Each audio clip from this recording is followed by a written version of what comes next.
through every word I say. This topic right here is definitely dear to my heart. And this topic is pretty much going to be when you have nobody. And I know for sure that I'm not alone on this. But the bottom line is it shouldn't matter if you're alone on something or not. Just understand that it's always a solution to a problem if you work at it and to fix it. But you have to want to change and want to fix any issue that you have going on in your life.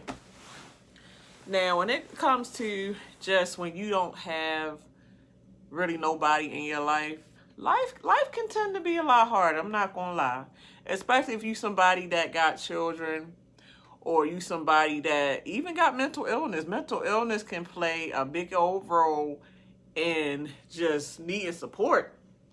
And it's like you can need all the support in the world, but when you have dysfunctional family members, or you have family member that's pretty much doing their own thing, it's like everybody for themselves. Nobody comes together to really stick together. So it's like every man for himself. And it's like you can have all the family in the world you think that you have, but when it boils down to you being under the fire, you don't have nobody. So the way I've been getting through in my life, only way that I know how to give advice is using myself. Because I'm really one of those people that it's a saying to where treat others as you would want to be treated. And I'm really a huge fan of that. And sometimes I feel like I'm an empathetic because I always tend to feel people's pain. Like really, like if I see somebody going through something, I can tend to take it on as if I'm right there in their shoes going through it. That's why sometimes I have to get time to myself to renew myself, because I take on so many people's energy that sometimes it's kind of draining. So like I said, the only way I can give really good advice is to use myself. And to be honest, I feel like you shouldn't want nobody's advice if they have not been where you're trying to go as far as advice that they're trying to give. So, I mean, the way that I've used myself to get through just not having nobody, I mean, I just really stay logical on a lot of things. I tend to think not as much with emotions, and I wasn't always like that. I wasn't always to the point to where I cannot think with emotions, because of course anytime you go through something, and of course it's a hurtful experience, like maybe a guy broke my heart, or maybe I lost somebody in death, or maybe I didn't get the job I wanted, maybe I got a failing grade in college, anything like that. Like all those disappointments, I had to deal with it. I had to dig inside and realize that that wasn't the end of the world. I had to dig inside and realize, is that disappointment going to kill me? Like if this guy broke my heart, am I dead or am I still living? If I got 20 on the quiz that I needed at least a 60 to pass, am I still breathing? So the way I've gotten through a lot of my life is logic. I just tend to stay present. I tend to stay grateful. I don't care if it's small things. I tend to use the good things I have in my life, whether it's big or small, to just be grateful. And you could realize that when you dig into being grateful, that can bring you out of a bad thought. That can bring you out of a rough time. And like I've said before, because a lot of things that I went through in life, I've tried to find out why some things are like that. So I would do research and actually read about the topic and stuff like that. And what I come up with is it's really not healthy for somebody to be alone and to not have somebody. But sometimes people are in such situations that it's nothing they can really do about. You can't make nobody be there for you. You can't force people that's supposed to be in your life to be in your life. You can't force a sorry deadbeat father to be there for you. You can't force a sorry deadbeat mother to be there for you. You can't force a sorry sibling to be there for you. You can't force it. You can't force a sorry boyfriend to be a good boyfriend to you. You can't, it can go on and on and on and on. But another solution that I also realized that can really help is come out of that shell, because sometimes you can be to the point to where you're so used to not having nobody, because you never really had nobody, that you go into this shell of trust issues. You can go into this shell to where you always stay to yourself. You never really want to go out and socialize, and you just so scared to socialize because you basing everybody that's on the outside to everybody on the inside that screws you over. So go out there and try to make new connections. Like, go out there and try to make new friends. Go out there and try to make friends with people that's doing. The key is, when you do go out there and you try to make connections with people that have something in common with you, is that they should have something in common. Don't try, like, if you somebody that don't do drugs, don't try to build a connection with a drug addict. That's not going to work. If anything, that's going to pull you down because you don't do drugs. And if you be around somebody long enough, bad influences do rub off. So hang with people that's either doing what you're trying to do or doing what you're doing on your level. You have to hang with people on your level in order for them connections to be a stable connection. And sometimes I feel like that's where a lot of us, including myself, tend to go wrong, is sometimes you don't believe in the level that you're on, and you tend to still hang with people that's a step notch below where you were or where you're not. So sometimes in life, people are in your life for a reason and a season. And when you change into a different season of your life to a higher level, you need to change with it and change the people with it sometimes. Because a lot of times, if you don't change the people according to the seasons in your life, you will have it to where those people that's now below you, since you done graduated high school, you done graduated college, you done got your career off the ground, maybe you done became a millionaire and you still got some people that's maybe unemployed. And I'm not talking about people that's unemployed, but a lot of people that tend to be a level below somebody, they get ratchet or crazy feelings such as jealousy, such as envy, such as spite. They'll start thinking things like, who in the world she thinks she is? She ain't nobody. She used to hang with us just yesterday. Now all of a sudden she want to act like she too good to come around. Man, screw her, man. If I see her, I'm going to punch her in the mouth. Why would you punch her in the mouth just because she want to do something with herself? And to be honest, sometimes, a lot of times, if you are a go-getter person and you are ahead of your time and you are ahead of a lot of people, you're going to be to where sometimes you're going to be in a lonely space and you're not going to have nobody. Because a lot of people are not they're not, okay, you got the 1%ers. That's what you have. You got the 1%ers and then you got the majority. The 1%ers are 1%ers for a reason. They are 1%ers because they don't mind putting the grind, the work, the effort, the sacrifice. They don't even mind being alone sometimes because they really want the dream. They want it. So a lot of times you're going to have to grind. You're going to have to hurt. You're going to have to sacrifice. You're going to have to be without. You're going to have to be lonely. And a lot of times it gets lonely at the top. There's a lot of successful people that are lonely at the top. So I really feel like that's where the tough skin comes in at. That's where, just like I said, learning how to be grateful. Learning that if something happens, will that kill you? Are you dead because this situation didn't go your way?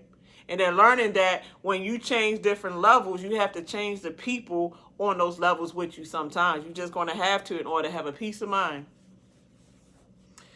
So sometimes it's not always bad to when you don't have somebody, because I feel like the glory that comes from sometimes not having nobody is it builds strength. A lot of people that are so used to people picking them up when they fall, or they used to having people handicap them, the ones that didn't have nobody, they the ones that's going to work hard. They the ones that know how to survive in a tough situation because nobody never been there to pick them up. So a lot of times when people are the ones that never really had nobody, most of the time those are the ones that are the strong ones. Those are the ones that build tolerance to where they're not going to tolerate a lot of BS. They're not going to tolerate a lot of nonsense. Whereas somebody that always has somebody, they might put up with stuff because they always feel like somebody's going to come pick them up, or they're going to come and save them. So it's not always a bad thing when you don't have nobody. It's just you have to learn to cope with it. Just like you have to learn to cope with when you lose a lost one. Sometimes you have to learn to cope with when it's just you, yourself, and I. But the only thing I would say the major downside of coping with when you don't have somebody is sometimes when you see other people that, let's just say you somebody that come from a broken family, when you see people that got wholesome families, you have to keep your feelings in check to make sure that you don't start getting envious, spiteful, and jealous. Like, man, that sure would be nice if I had family like that. Why I can't have family like that? Like, you start getting inside your own head. You have to really get outside of your head as far as comparing yourself to other people that maybe do have more connections or more family than you. And a lot of times you can create your surroundings. You have to create it, though. You can create it by having children, and then once your children grow of age, now you got the people around you that you always yearn for. Like I said, go out there and start networking and mingling with people on your level that's trying to do what you're trying to do. Like, let's just say you're trying to be an actor. Go find some other people that's trying to be actors too. Or if you're able to, get on some type of websites to where they can network you into that group of film directors, or group into the with producers. Or you never know.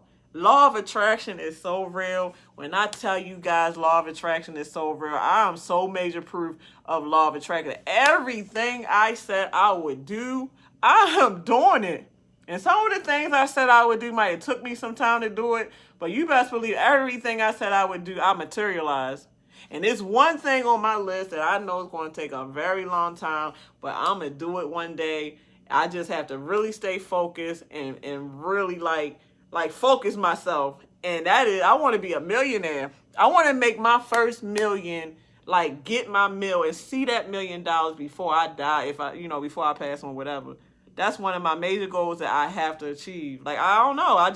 I want to make my first $1 million. Like, I know that is something huge to try to do. Maybe it's not. I'm sure a lot of you probably have your own comments to say at the bottom, but I want my first $1 million.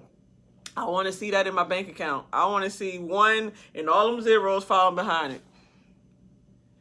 So it's just when it comes to when you don't have nobody, you honestly really have to learn to control your mindset. You got to control your thoughts, because sometimes being alone and not having another adult to talk to, or not having nobody when you really going through it to talk to, it can play tricks with your mind. It really can. It can play tricks with your mind, but then, like I said, you got to come back to reality and come back to the good person you are. Come back to what you have that you are grateful for. Just come back to, you can create the people that you want to be around. Sometimes you don't have to always get that connection from blood relatives. You don't have, that's not a necessity. A lot of times you can always get a brother from another. Sometimes a brother from another is just as good and sometimes better. A lot of times people that's not related to you will treat you 10 times better than your real blood relatives. And I don't get that. I don't get that to save my life.